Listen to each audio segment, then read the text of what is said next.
आप सभी लोगों का मेरे YouTube चैनल पर बहुत बहुत स्वागत है।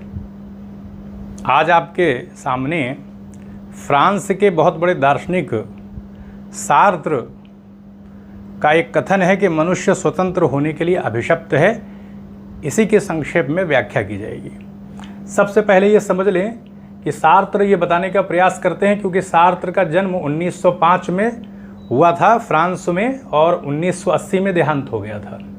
सार्त्र जो हैं वो बताने का प्रयास करते हैं कि जो मनुष्य होता है, क्योंकि मनुष्य चेतन होता है, चेतना मनुष्य की विशिष्टता है, तो वो बताने का प्रयास करते हैं कि जब भी हम कॉन्शियसनेस की बात करेंगे, चेतना की बात करेंगे, तो हमेशा चेतना विषय सापेक्ष होती है।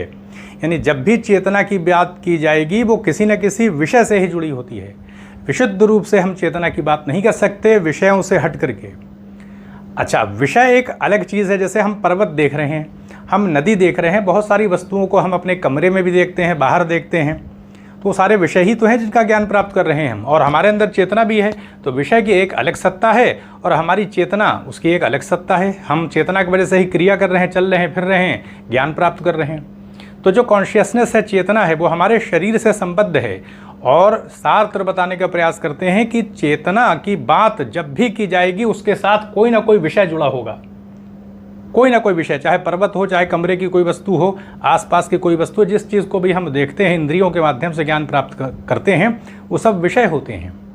तो विषय और चेतना ये दो अलग चीज़ है। लेकिन सार्त्र बताने का प्रयास करते हैं कि जब भी हम चेतना की बात करेंगे उसके साथ कोई ना कोई विषय होगा। लेकिन ये आवश्यक नहीं है कि विषय, यानी विषय की सत्ता अलग हो सकती है। ऐसा नहीं है कि विषय हो तो चेतना भी हो। चेतना के लिए किसी न किसी विषय होना तो आवश्यक है, लेकिन विषय के लिए ज़रूरी नहीं कि वो चेतना से जुड़ा हुआ हो। विषय की अलग एक सत्ता है, लेकिन जब हम चेतना की बात करेंगे तो उसके साथ कोई ना कोई विषय जुड़ा होगा। और विशुद्ध रूप से चेतना को नहीं जाना जा सकता। वो बताने का प्रयास करते हैं कि मनुष्य स्वतंत्र होने के लिए इसीलिए अभिशप्त है, क्योंकि मनुष्य की जो चेतना है, जैसे मान लें ये चेतना है और ये ब्लैक कलर का जो सर्किल है दिख रहा है, ये असत की सत्ता है। चेतना असत से घिरी होती है। ये चेतना है या असत से घिरी है। अच्छा, ऐसा क्यों है? असत से क्यों घिरी हुई है? असत का मतलब नथिंग। तो यहाँ पर बताया जा रहा है कि ये जो असत से चेतना इसलिए घिरी है क्योंकि चेतना और विषय में पृथकता, अलगाव होता है। तो ये अलगाव कोई करने वाला तो होगा, अलग करने वाला कोई फैक्टर होना चाहिए, कारक, और वो है असत की सत्ता। क्योंकि चेतना एक अलग चीज़ है, विषय एक अलग चीज़ है। चेतना एक अलग ही उस कॉन्शियसनेस की बात कर रहे हैं और विषय एक अलग सत्ता वो रखता है वो उसमें, तो दोनों में अलगाव है। तो ये अलगाव कैसे पैदा होगा? ये अलगाव असत की वजह से होगा। इसलिए वो बताते हैं कि चेतना जो है वो असत से घिरी हुई होती है, जिसके वजह से वो विषय से अलग हो जाती है। और यही मनुष्य की विशिष्टता है कि मनुष्य स्वतंत्र होने के लिए अभिशप्त है, यानी उसको अपनी स्वतंत्रता का मूल्य समझना होगा। अब यहाँ बात आते हैं कि हम विषय, ये जो असत की सत्ता है जिसने चेतना को घेरा हुआ है, इसके बारे में हम क्या बात करेंगे? तो बताया जाता है कि ये जो असत की सत्ता है, न तो इसको चेतना के रूप में बताया जा सकता है, न ही ये विषय है। न तो ये चेतना है न विषय है, दोनों से अलग है। इसीलिए तो अलग कर रहा है वो, उसकी एक अलग सत्ता है असत की, नथिंग इसीलिए कहा है। तो अब यह है कि अगर मनुष्य अपनी स्वतंत्रता से भागेगा तो बैड फेथ में, प्रवंचनात्मक विश्वास में फंस जाएगा। वो भाग नहीं सकता। लोग भागने का प्रयास करते हैं, उत्तरदायित्व उठाते नहीं हैं, बहाना बताते हैं कि ये हो गया, वो हो गया। कहने का अर्थ है कि मनुष्य अपनी स्वतंत्रता, उसकी इतनी एब्सोल्यूट, इतनी पूर्ण है उसकी स्वतंत्रता, क्योंकि असत से घिरी हुई है।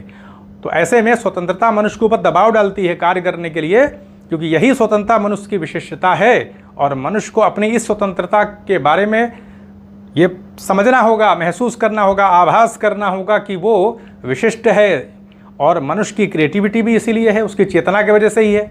तो मनुष्य की जो सत्ता है वो पूरे विश्व में बदलाव करने वाली है। एक इंसान के माध्यम से, मनुष्य के माध्यम से पूरे संसार के स्वरूप में परिवर्तन कर दिया जाता है। एडिसन ने बल्ब का जब आविष्कार किया था, कितना बड़ा परिवर्तन हो गया। तो इस प्रकार से कहा जा सकता है कि सार्त्र ये बताने का प्रयास कर रहे हैं कि मनुष्य स्वतंत्र होने के लिए अभिशप्त इसलिए है कि वो असत से उसकी चेतना घिरी हुई है, यही उसकी विशिष्टता है। और जो चेतना होती है वो किसी न किसी विषय के साथ ही जुड़ी होती है। ऐसा हो सकता है कि विषय की सत्ता चेतना रहित हो, लेकिन चेतना की सत्ता विषय रहित नहीं हो सकती।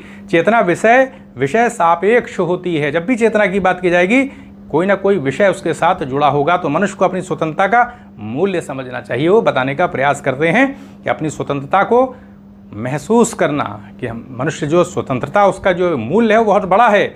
क्योंकि अगर मनुष्य ने अपनी स्वतंत्रता को किसी आधार पर गिरवी रख दिया, समझौता कर लिया, दबाव में अपनी स्वतंत्रता को बेच दिया, बहुत सारे लोग सौदा कर लेते हैं, इस आधार पर कहीं ना कहीं व्यक्तित्व की भी हानि होगी और समाज की भी कहीं ना कहीं क्षति होगी। तो यहीं पर अनुमति दें, चैनल को सब्सक्राइब भी करें, शेयर भी करें। आप सभी लोगों का बहुत बहुत धन्यवाद।